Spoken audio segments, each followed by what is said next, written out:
હાલ રાજકોટથી એક દુઃખદ સમાચાર સામે આવી રહ્યા છે। રાજકોટ શહેરના આજી ડેમમાં ડૂબી રહેલા યુવાનને બચાવવા જતા પિતા પુત્ર સહિત 3 લોકો ડૂબી ગયા હતા, જેમાં ફાયર બ્રિગેડે 3 વ્યક્તિઓના મૃતદેહ બહાર કાઢ્યા છે, જ્યારે ચોથા વ્યક્તિની શોધખોળ ચાલી રહી છે। આ બનાવથી મૃતકના પરિવારજનોમાં ભારે ગમગીની વ્યાપી ગઈ છે। આ બનાવની વિગત એવી છે કે શહેરમાં આજી ડેમ પાસે આવેલા મોગલ માતાજીના મંદિરે દર્શન કરવા આવેલા પિતા પુત્રો સહિત 4 લોકો ડૂબી જતા 3ના મોત નીપજ્યા છે, જ્યારે એક વ્યક્તિ હજુ ગુમ હોય। ફાયર બ્રિગેડ દ્વારા શોધખોળ હાથ ધરવામાં આવી છે।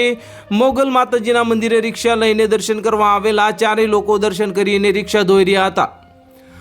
આ સમયે રોહિત નામનો યુવાન મોઢું ધોવા ડેમના કાંઠે જતા અકસ્માતે પાણીમાં ગરકાવ થયો હતો અને બૂમાબૂમ થતાં અન્ય 3 લોકો પણ એક બાદ એક તેને બચાવવા ડેમમાં કૂદી પડ્યા હતા અને ફાયર બ્રિગેડે 3 વ્યક્તિના મૃતદેહ બહાર કાઢ્યા છે, જ્યારે રોહિત નામનો યુવાન હજુ લાપતા હોય તેની શોધખોળ ચાલી રહી છે।